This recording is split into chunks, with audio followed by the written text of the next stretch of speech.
Welcome to the LeadUP Podcast. It is here where we speak to alumni from the University of Pretoria. In 2021, we had special focus on leadership stories, but 2022, we turn it up a little bit. We're looking at success stories. For those that are joining us for the first time, the stories of our alumni will truly inspire you. And also, again, testament and proof as to why the University of Pretoria is ranked in the top 1% globally. I'm your host, Lennox Masara, a broadcaster by day. Today, we're joined by a very special guest, Nozipho Tshabalala. She joins us today. She is the CEO of the Conversation Strategist, but she's also, perhaps might look familiar because she's worked previously at CNBC Africa, but she's very good with pen and paper. She's an award-winning journalist, so truly interesting. But she's also at the University of Pretoria obtained a qualification in international relations and honors degree from our humanities faculty. I can confidently say that she is the best storyteller that you'll hear. She's been able to use that skill to work and collaborate with brands, big brands in the world, such as the Obama Foundation, the MasterCard Foundation, as well as the United Nations, amongst many others. I have the privilege of chatting to her today. And Nozipho, thank you for joining us today on the LeadUP Podcast. Thank you so much. That's such a gracious introduction. Really appreciate it and really happy to be here. Wonderful. The Conversation Strategist. Let's start there, because that to me got me thinking, what is that? What is a Conversation Strategist? Yeah, it is. It's been the question of my life, I think, for the last couple of years. And the truth is that I had to come up with the name. I had to come up with the term because I realized that there wasn't a name for what I was doing in the world. I was transitioning out of broadcast, where I was a presenter and an anchor, and I'd begun moderating. And increasingly, my clients were calling me and saying, this is our strategy. Can you help us think through how we could use conversation and conversation modalities to execute against that strategy and to make it come alive? And I got increasingly, my clients were calling me in very much early in the process of producing conversations. So for many people who do know me, they might see me at the end, where I'm on stage and I'm sort of moderating a presidential panel or something like that. But the journey with the client starts right at the beginning, when they're thinking about how do we land this strategic perspective and how do we use conversation to do that. And so I went through an existential crisis of feeling like I don't know what I'm doing in the world. And it was a good crisis, because it got me to ask really difficult questions of myself, which landed me at the point of saying, actually, I'm in the business of using the science and art of conversation to unlock strategy. And that's why I self-identify as a conversation strategist. And that's why my business is also called the Conversation Strategist. That's so interesting, because you had to deal with those emotions at the time, as you described them. What allowed you to embrace that time? Because a lot of us perhaps go through moments where we're like, what am I actually doing? But for some reason, you were able to embrace that. What allowed you to do that? I think I surrounded myself with people that I trusted and soundboarded. And I remember one particular conversation where I was saying to this friend of mine, look, I've got this anxiety. I'm feeling like I'm not doing the thing that I was destined to do. But I've got a great job. I'm on television. I'm reaching millions of Africans daily. I'm broadcasting across multiple countries. Why on earth would I now leave all of that to go start something that actually quite doesn't even exist right now? And I remember he paused and he said to me, can you name your fears? And I said, what? He said, name your fears. I said, well, in this particular instance, I suppose my fear is December, January, and February, and April. And he said, why? And I said, well, that's the time that I don't think any of my clients or potential clients are going to be calling me, because the conversational world closes down during that time. And in April, there's so many holidays that not many clients want to be engaged in trying to draw in audiences. And then he said to me, well, if you can name your fears, can you not solve for them? I said, well, the best case scenario is that I do so well in my business that I don't have to work in December, January, and February, and I don't have to work in April at all. And he said, well, that's the goal. And that was the conversation that released me. And I literally resigned. I moved from where I was staying because I needed to make sure that financially I could withstand the next phase that I was going to. So I needed to downgrade my life. I actually was even about to downgrade my car, and things just kind of worked out that I didn't. But I needed to make that transition, and I did. But it took some hard conversations, but also good questions from people around me that they were playing back to me to help me make the breakthrough for myself. Yeah, those months sound turbulent, but they did bring a lot of definition and meaning. Yeah. Speaking of that, what would you say is, how have you defined success? I love that question because I think there was a time in my life where I was in pursuit of success. I don't pursue success. I pursue significance. And the difference for me is that success is all about you and your achievements. And significance is about going to bed at the end of every day and people say, because Nozi lived, this is how my life has changed. So that's my metric. That's my measure of success. How significant am I in the lives of others? I have let go of the desire to be the best in the world at what I do. What I'm all about right now is about how do I be the best for the world. I don't chase success. I don't look for success. I think maybe I was really, really lucky that I was successful at a relatively young age, and it's given me the freedom to say, actually, what happens beyond success? And I think after success is significance, and that's the space that I'm playing in now. I want to be a significant person whose life mattered, not only for myself and my own achievement, but whose life mattered in my community, whose life mattered in my country, whose life mattered for the continent, and whose life mattered for the world. Speaking of significance, interesting that you had a significant moment not so long ago, a couple of months ago. The president applauded your work. He says that you blew him away. What did that feel like? Giddy. Yeah, it really, really felt, there's something special about being seen. And, you know, as I was saying to you, the work that I do, I started calling myself a conversation strategist before. I never heard of it. You know, when I came to study at Tux, when I opened the prospectus to choose what I was going to study, conversation strategy was not one of the things that were there. So it's been a very scary journey of living into this identity and understanding that everyone is looking at me to role model this thing into existence. And to be able to have a moment where your leader sees you like that and sees you publicly and acknowledges you really is super special. And it's not so much about, for me, that moment was like the president understands the work that I do, because in this experience, he's felt the impact of what real conversation strategy can do. Yeah, that's so powerful. And also it got me thinking at length about just how your journey's evolved as well, because I want to know as to how you viewed success, because I imagine when you're still completing your studies, it was a significant moment when you graduated, many significant moments you've had as well. But more so as to how has success grown from there? Do you view it in the same way, or do you think it sort of changes as it goes? I think we all evolve over time as we grow. And I think the circumstances that we're born into determine what we define as success.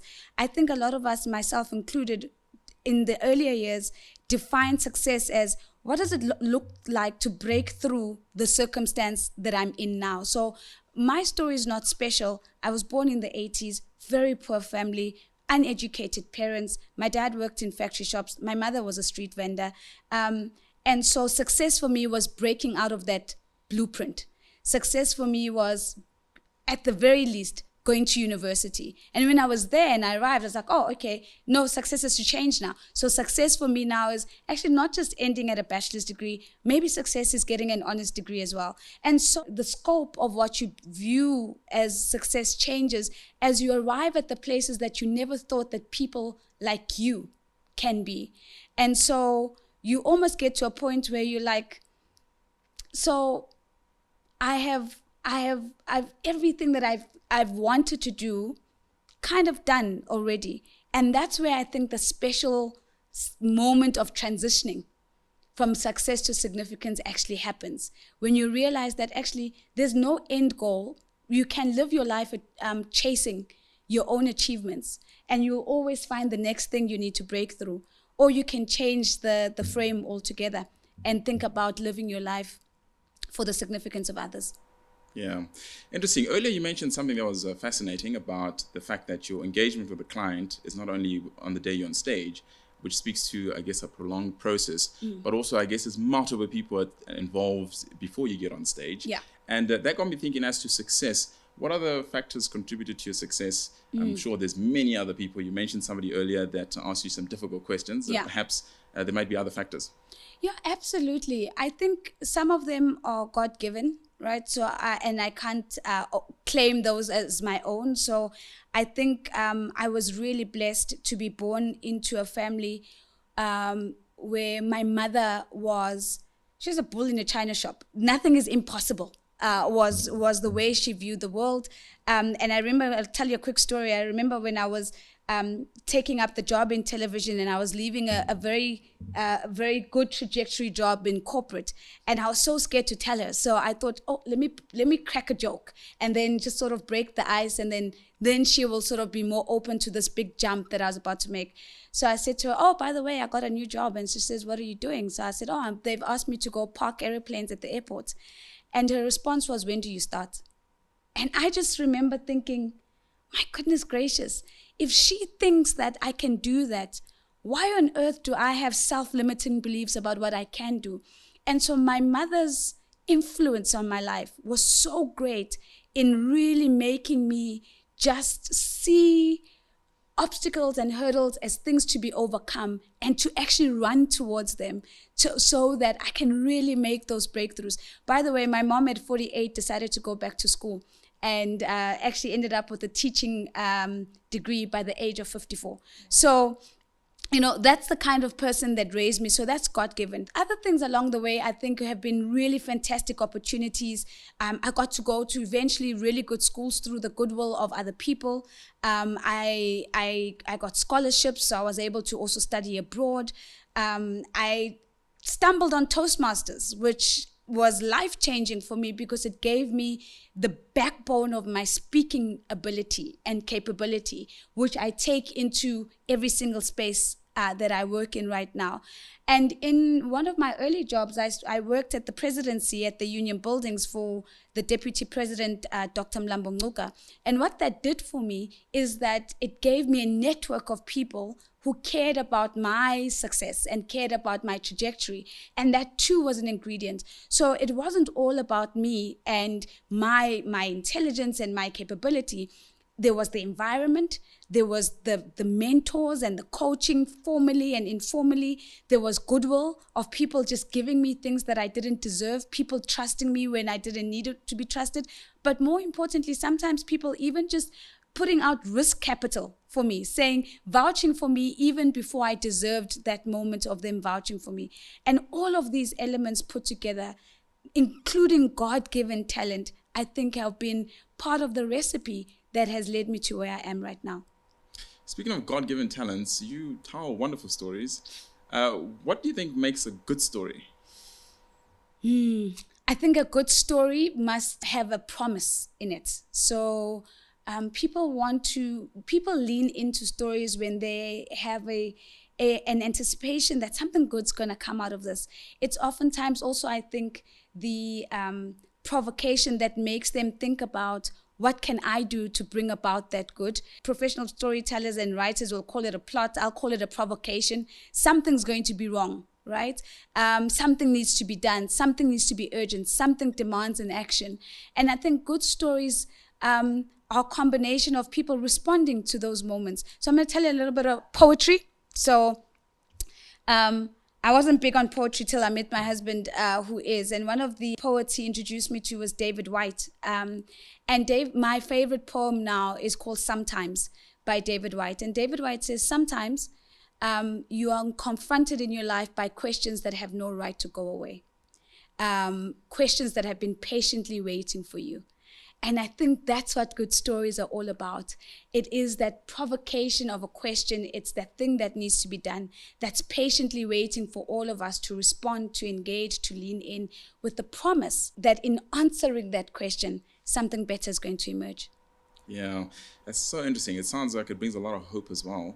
But I wonder, you bring a lot of hope with your work as well, from podium to podium, from a video conference to another video conference. What has been your best storytelling moment to this end? Sure. So I'm a big believer in storytelling and story listening, right? So I'm going to tell you, maybe share both perspectives, because I do think one of my core beliefs is that the best conversations are listened into existence rather than being spoken. And so I think probably a story where I was part of telling the story that was really, really special. And maybe I'll reference the MasterCard Foundation because you mentioned them. I remember I was in Rwanda. It was right at the back of Black Panther had been just released, and a couple of months later, the MasterCard Foundation was in Rwanda, and what they wanted to do is they wanted to pivot their strategy away from funding I think a range of other projects towards funding young entrepreneurs. And so they came in and they said, Nozi, help us think about how do we have this conversation, and how do we get young people ignited and excited about being entrepreneurs, and how do we launch this in Rwanda with President Kagame, who's going to be the best champion for this. And we had this amazing, really robust conversation on stage with these people that are not half my age, but relatively younger than me. And I've never felt such a sense of safety about the continent, and really feeling like we're in such good hands, because the generations after us are on fire. They've got not only the consciousness about what's just and how things should be. They've got tools. Many of them have access to resources, of course, not all of them. And it was really special being part of that storytelling moment. And I think the story listening moment for me came in that very conversation where one of the young panelists said, there's nothing that's more frustrating than listening to all of this sort of like country to country bragging about, oh, it takes 4 hours to start a business in South Africa, or you go to Rwanda and they're like, we've got a one-stop shop and you can start a business in 6 hours. All you need to do is register online and so on. And he says, as a result, the risk that we're running is that we're going to have a lot of young Africans who are the CEO of this and the CEO of that and no businesses to show. So he said, we're competing for the wrong things. It's not about how quick it is to set up a business. It's about enabling business. It's about access to finance. It's about deregularizing so that young people can really get started with their businesses. And I remember just feeling so schooled in that moment, and thought, that's a really special story listening moment, watching this young boy saying, I don't care about being the CEO of 3 or 4 businesses. I want one business that works, that has market access, that can go regional, and that can go into the world. And if these conversations get us there, then I'm for that. And I loved it. Yeah, that's true. Because sometimes we get stuck in the metrics and the numbers and all that, and we lose sight of what's really important, right? Yeah. Changing people's lives, a sense of significance you mentioned earlier as well. Whilst I'm at it, what would success look like in the future? Imagine 5 years from now. I don't know what your plans might be. It always feels really scary now talking in 5-year terms with the pace of change and how rapid it is.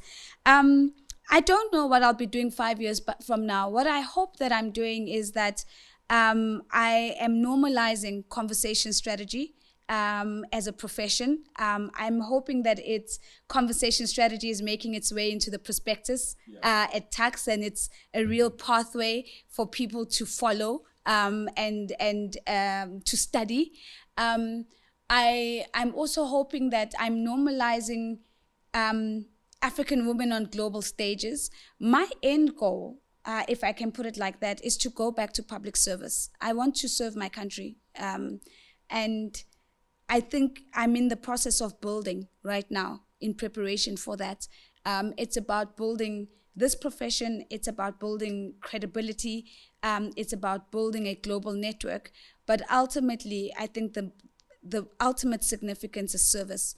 And that's what I want to end up doing. It might not be in the next 5 years, but that's definitely what the end goal is. Yeah, indeed. That's the true essence, the heartbeat of a leader. Truly do serve their people. I guess my last question is around the University of Pretoria. You're back at your alma mater now. I wonder what about the University of Pretoria helped you to succeed? I think many things. I think I learned here more than anywhere else was the power of your own agency. I left home in Pietermaritzburg in KZN, and I chose to study here simply because it wasn't in KZN. I needed to get away. I come from a very small, strict family, and I was like, I need to spread my wings. So I applied here for that. But also, there was this program at the time that said, when you apply, for every A that you get, if I remember the numbers correctly, you get 7,000 Rand discounted off your fees. And then I applied for NSFAS. And then when you're on NSFAS as well, which is the National Student Financial Aid Scheme, for every A that you got, they would take that part of the loan and that discount it into a bursary.